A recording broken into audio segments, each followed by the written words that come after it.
الحمد لله نحمده ونستعينه ونستغفره ونؤمن به ونتوكل عليه ونعوذ بالله من شرور أنفسنا ومن سيئات أعمالنا. أما بعد فقد قال الله تبارك وتعالى في القرآن المجيد والفرقان الحميد: أعوذ بالله من الشيطان الرجيم. بسم الله الرحمن الرحيم. قل أطيعوا الله وأطيعوا الرسول لعلكم ترحمون. وقال النبي عليه الصلاة والسلام: لا يؤمن أحدكم حتى أكون أحب إليه من والده وولده والناس أجمعين. صدق الله مولانا العظيم.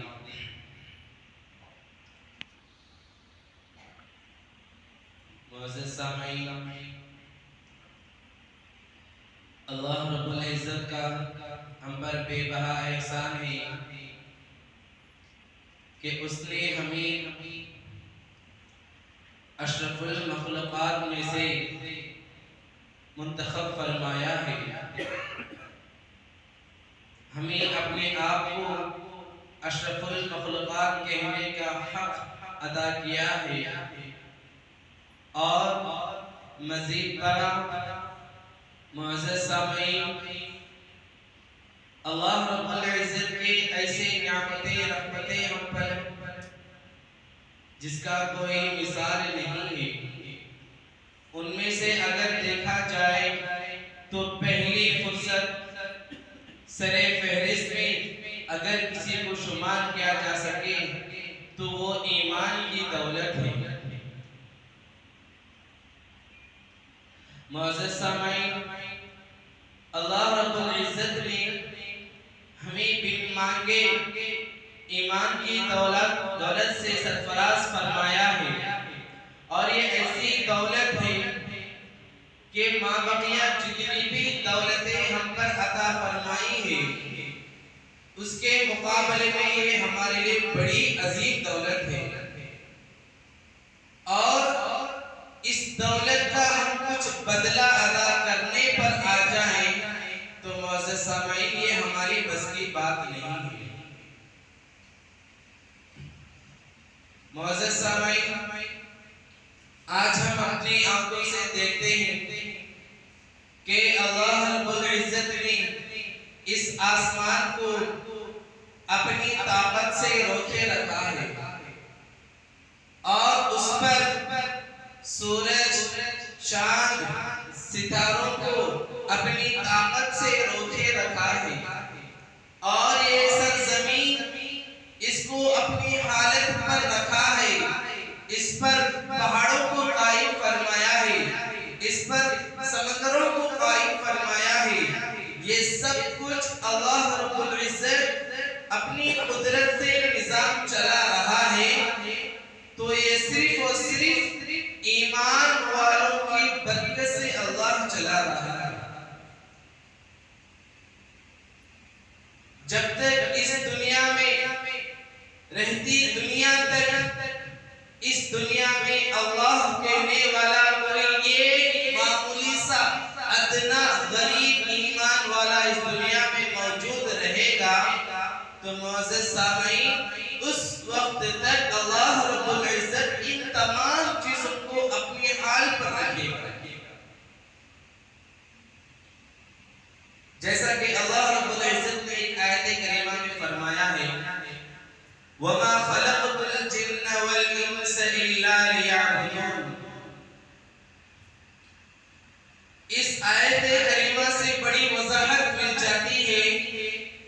کہ اللہ رب العزت اس دنیا کو پیدا کرنا اور اس دنیا میں ایسی بڑی بڑی دولتیں نعمتوں کو پیدا کرنا کس لیے ہے؟ کن لوگوں کے لیے ہے؟ اللہ نے فرمایا: وَمَا خَلَقْتُ الْجِنَّ وَالْإِنسَ انسان اور جنات کو صرف اور صرف اپنی بندگی کے لیے پیدا کیا ہے۔ انسان اور جنات کو میں نے دنیا میں اس لیے پیدا فرمایا کہ وہ لوگ میری بندگی کریں، میری عبادت کریں، اور اس کے علاوہ یعنی انسان اور جنات کے علاوہ دنیا جو کچھ ہے، دنیا میں جتنا ہے جو کچھ ہے وہ سب کے سب انسان کے لیے ہے۔ دنیا میرے لیے نہیں، دنیا تو انسانوں کے لیے ہے، اور انسان وہ صرف محض میرے لیے ہے۔ معزز سامعین، اگر کوئی انسان ایمان والا شخص اپنی اس دنیا کو ضرورت سمجھتے ہوئے چلے گا، اپنی زندگی گزارے گا، تو معزز سامعین تو اس کی دنیاوی زندگی بھی سدھر جائے گی، وہ انسان دنیا میں بھی کامیاب ہو جائے گا،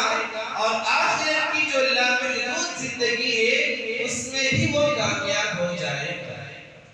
اگر ہم اس دنیا کو اصل سمجھ جائیں، یہ دنیا ہی ہماری سب کچھ ہے، یہ گمان یہ خیال ہمارے دل و دماغ میں آ جائے، تو معزز سامعین ہماری یہ دنیا بھی پریشانی ہوگی اور ہمارے آخرت میں بھی ہم خسارہ میں ہوں گے۔ کیونکہ اللہ رب العزت نے فرمایا وَمَا الْحَيَاةُ الدُّنْيَا إِلَّا مَتَاعُ الْغُرُورِ، کہ دنیا اور دنیا میں جو کچھ ہے دھوکے دینے والی چیز ہے، تم اس کے پیچھے مت جایا کرو، تم اس کی پیروی مت کیا کرو۔ اگر تم اس کو اپنا اصل سمجھ جاؤ گے تو تمہارا خسارہ میں ڈوبنا یقینی ہو جائے گا۔ معزز سامعین، ہر انسان کی یہی خواہش ہوتی ہے کہ میری دنیا بھی سمجھ جائے، آخرت بھی سمجھ جائے۔ تو اللہ رب العزت نے فرمایا اطیعوا اللہ و اطیعوا الرسول، ویسے شخص کو چاہیے کہ وہ اللہ اور اس کے رسول کی اطاعت کر لے۔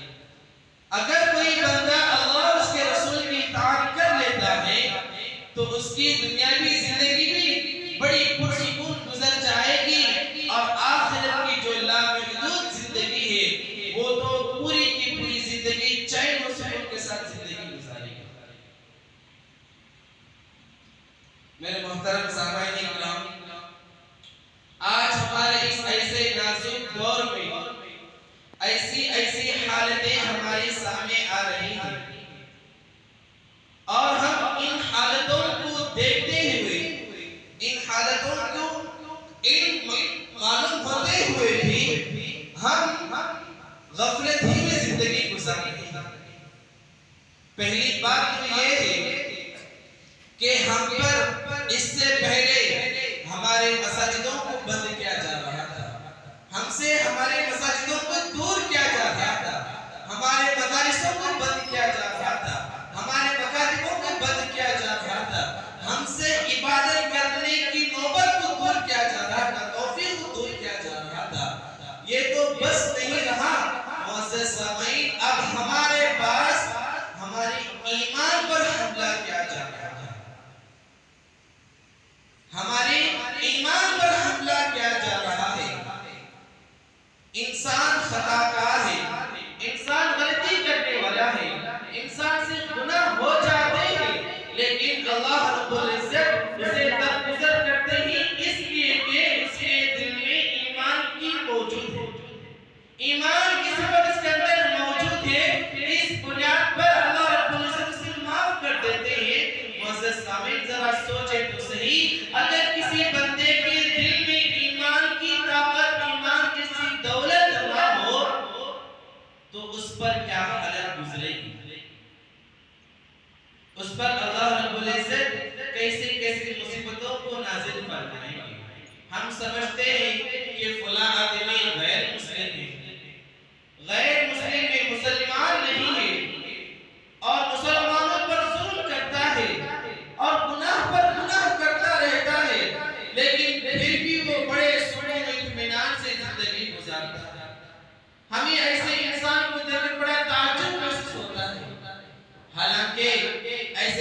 بات پر کوئی تعجب نہیں ہے، کیونکہ جو انسان ایمان سے خارج ہو جاتا ہے، جس کے دل میں ایمان کی دولت نہیں رہتی ہے، اللہ رب العزت اس کو دنیا کے حوالے کر دیتے ہیں، اس بندے کو دنیا کے حوالے کر دیتے ہیں۔ اس کو خوشی بھی مل سکتی ہے اور اس خوشی سے بھی زیادہ بڑھ کر مصیبتیں بھی آ سکتی ہیں، اور جب مصیبتیں آ جائیں تو اس کا مددگار کوئی نہیں ہو سکتا۔ اگر ایمان والا ہے اس پر خوشیاں بھی آتی ہیں، اس پر مصیبتیں بھی آتی ہیں، اور جب خوشی کا موقع آتا ہے تو اللہ کا شکر ادا کرتا ہے، اور جب مصیبتیں آ جاتی ہیں، اس پر پریشانی آ جاتی ہے تو وہ اللہ سے مدد کرنے لگتا ہے، اور جب وہ اللہ کے دربار میں آ کر مدد کرنا شروع کر دیتا ہے تو اللہ اس کے راستے کھول دیتے ہیں، اس کی پریشانی دور کر دیتے ہیں۔ یہ اس وقت ہے جب کہ ہمارے دل میں کامل ایمان ہو، ہمارے دلوں میں ایمان کامل ہو، یہ اس وقت ہو سکتا ہے۔ معزز سامعین، آج اس دنیا میں ایسے ایسے فتنے ظاہر ہو رہے ہیں، ایسے ایسے بڑے بڑے مصیبتیں ظاہر ہو رہے ہیں، جس کو دیکھ کر، جس کو سن کر جو کمزور دل ایمان والا ہوتا ہے وہ انسان ایمان سے ہاتھ دھو لیتا ہے، اپنے دل سے ایمان کو نکال دیتا ہے بڑی آسانی سے۔ اب دنیا میں ایسے بھی لوگ آگے ہیں نعوذ باللہ جو اپنے آپ کو نبی ہونے کا دعویٰ کرتے ہیں، اپنے آپ کو حضرت مہدی علیہ السلام ہونے کا دعویٰ کرتے ہیں، اپنے آپ کو حضرت عیسیٰ علیہ السلام ہونے کا دعویٰ کرتے ہیں، جن کے بارے میں اللہ رب العزت رسول صلی اللہ علیہ وسلم نے فرمایا یہ ایک نمبر زبردست خطرناک ملعون شخص ہوا کرتے ہیں۔ اگر ان کے باتوں پہ آ کر، ان کے کاموں پہ آ کر کوئی آدمی ان کے تابعداری کر دیتا ہے، ان کے نقش قدم پر چلنا شروع کر دیتا ہے تو معزز سامعین اس آدمی کا ایمان کی حالت میں رہنا بہت مشکل ہے۔ آج کل لوگوں کی یہ حالت ہو گئی ہے کہ کچھ مسئلہ پیش آ جائے، کچھ دینی معلومات کرنے کے لیے وقت آ گیا، کچھ دینی معلومات کرنے کی نوبت آ گئی، ضرورت پڑ گئی، تو ہماری ایک فطرت بن گئی ہے کہ ہم اپنے مسجد کے امام، اپنے محلے کے علماء کرام کو چھوڑ کر موبائل ہاتھ میں اٹھا لیتے ہیں اور موبائل کے ذریعے سے اپنا مسئلہ دور کر لیتے ہیں۔ ہمیں یہ علم نہیں ہوتا کہ یہ صحیح ہے یا غلط ہے، ہمیں بس اتنا معلوم ہو جاتا ہے کہ ہمارا مسئلے کا حل مل جائے تو بس کافی ہے، لیکن یہ نہیں سوچتے کہ یہ مسئلہ بتانے والا کون ہے، یہ مسئلہ جو بتا رہے ہیں یا صحیح ہے یا غلط ہے، اس کے بارے میں ہم سوچتے ہیں، جس کا نتیجہ کہ ایمان والے بڑے آسانی سے ایسے ملعون شخص کی تابعداری کرنا شروع کر دیتے ہیں۔ اب ہمارے ہندوستان میں ایک ایسا شخص ہے جس کا نام شکیل بن حنیف ہے، وہ اپنے آپ کو پہلے میں مہدی علیہ السلام کہتا تھا، اپنے آپ کو مہدی کہتا تھا، اور اس کے بعد اپنے آپ کو حضرت عیسیٰ علیہ السلام کہنے لگا۔ اور بڑی افسوس کی بات یہ ہے کہ یہ دعوے کرنے کے بعد اس پر پیروی کرنے والے کئی سارے لوگ جمع ہو چکے ہیں، یعنی اس کو مہدی ماننے والے بھی جمع ہو چکے ہیں اور اس کو حضرت عیسیٰ علیہ السلام ماننے والے بھی جمع ہو چکے ہیں، اور جو بھی اس شخص کی پیروی کر رہا ہے سمجھ جاؤ کہ وہ ایمان سے ہاتھ دھو رہا ہے، اس کے دلوں میں ایمان نہیں ہے۔ یہ ایمان والے کے لیے ضروری ہے، اہم ہے کہ اس کے دل میں کامل ایمان ہو۔ اگر اس کے سینے میں کامل ایمان نہیں ہے تو بھی خسارہ ہے۔ ایک مرتبہ حضرت عمر فاروق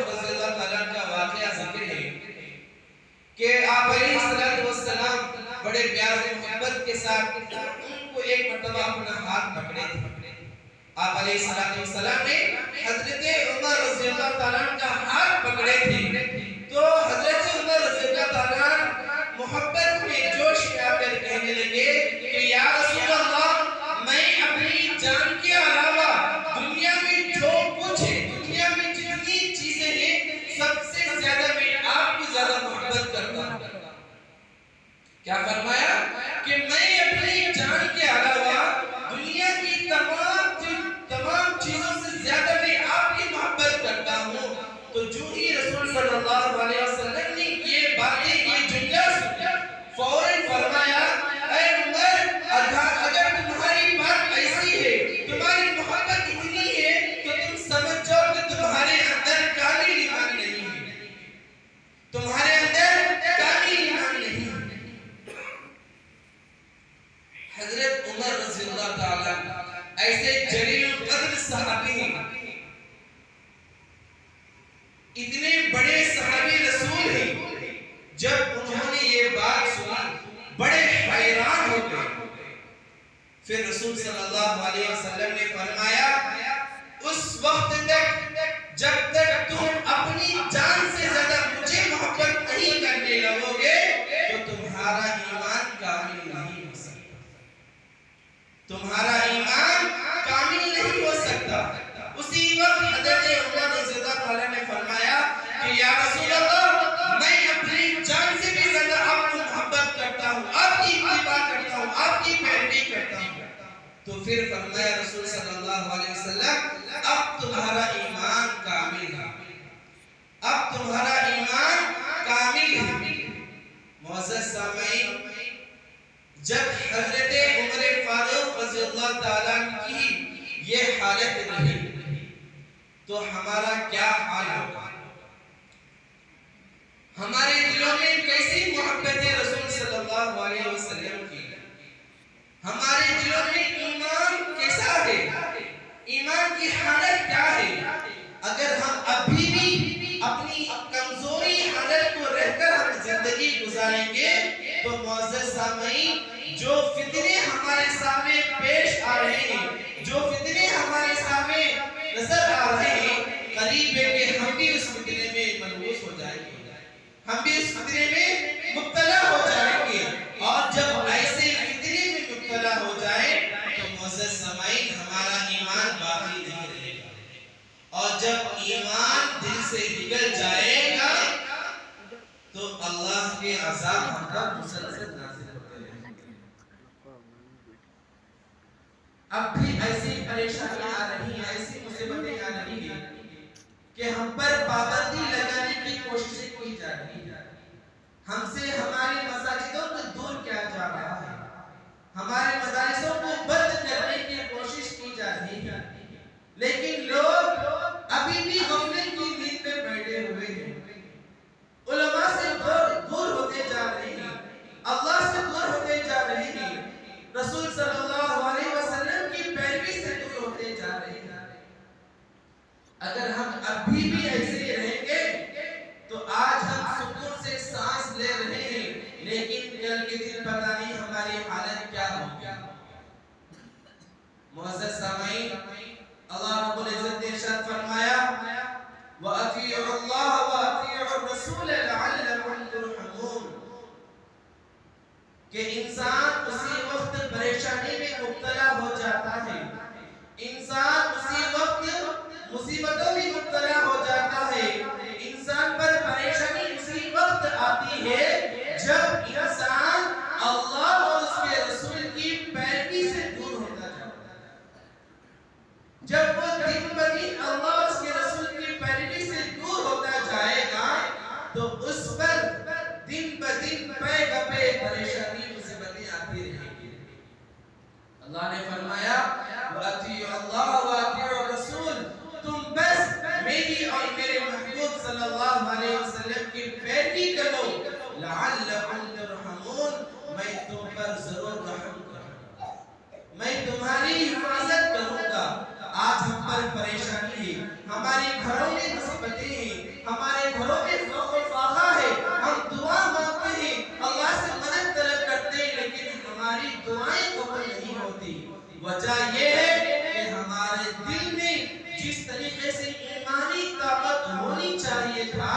اتنی ایمانی طاقت ہمارے اندر موجود نہیں ہے، اتنی ایمانی طاقت ہمارے اندر موجود نہیں ہے۔ اب ہم کہتے ہیں کہ بھائی میں تو نماز پڑھ لیتا ہوں، اپنے گھر والوں کو سنبھال لیتا ہوں، اپنے گھر میں اپنی ماں باپ بچوں کو دینی تعلیم سکھاتا ہوں اور اللہ کے احکامات کے موافق زندگی گزارنے کی کوشش کرتا ہوں، لیکن پھر بھی میری دعا کیوں قبول نہیں ہوتی؟ معزز سامعین،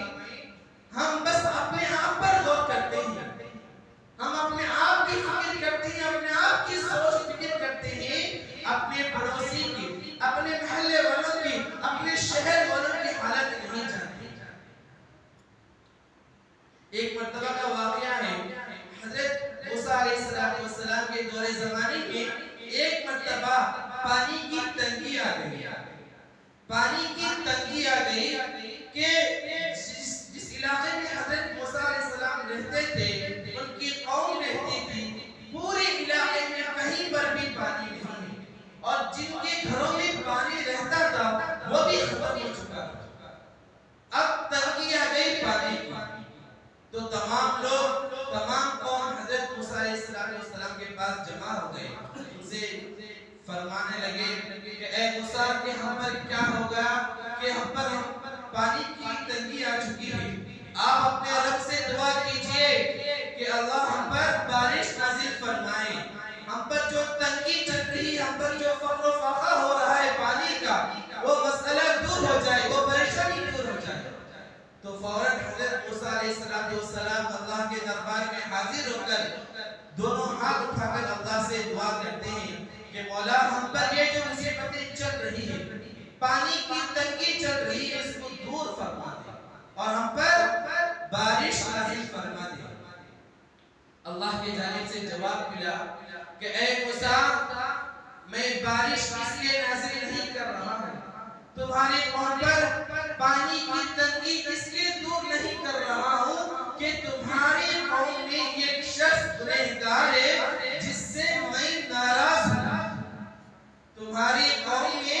ایک شخص گنہگار ہے اور میں اس سے ناراض ہوں، اس ناراضگی کی وجہ سے میں تم پر بارش نہیں برسا رہا ہوں۔ حضرت موسیٰ علیہ السلام فوراً مجمع میں کھڑے ہو کر فرمانے لگے کہ کون ہے وہ گنہگار بندہ جس کی وجہ سے اللہ ہم پر بارش نہیں برسا رہا ہے، اس کو چاہیے کہ روک کر یہاں سے چلے جائے۔ تو وہ گنہگار بندہ دل ہی میں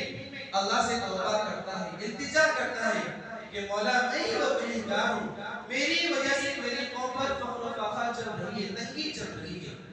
میں تیرے دربار میں توبہ کرتا ہوں، آئندہ میں گناہوں کے قریب بھی نہیں جاؤں گا۔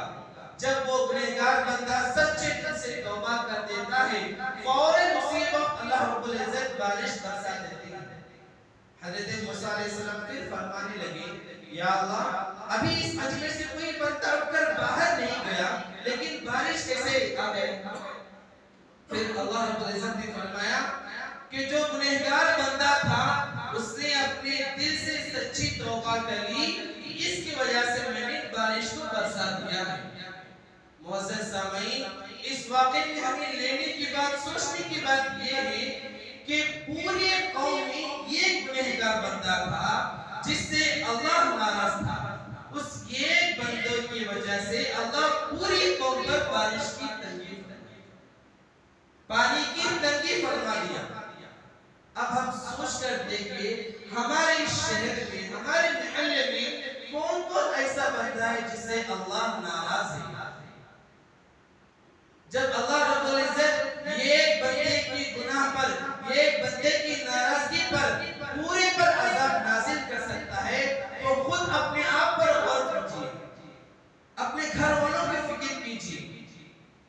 جب اللہ ہم سے راضی ہو جائے گا، ہم پر جو فتنے پہ پہ چلتے آ رہی ہیں، تمام تر فتنے اللہ ہم سے دور کر دے گا، تمام تر فتنوں کو ہم سے اللہ دور کر دے گا، اور اللہ رب العزت ہمیں دنیا میں بھی کامیاب کر دے گا، اور آخرت کی جو لاکھ زندگی ہے اس میں بھی ہمیں کامیابی کر دے گا۔ اللہ رب العزت سے دعا ہے کہ اللہ تعالی ہمیں کہنے سننے سے زیادہ عمل کرنے کی توفیق سے فرمائے. آمین ثم آمین. وآخر دعوانا الحمدللہ رب العالمین.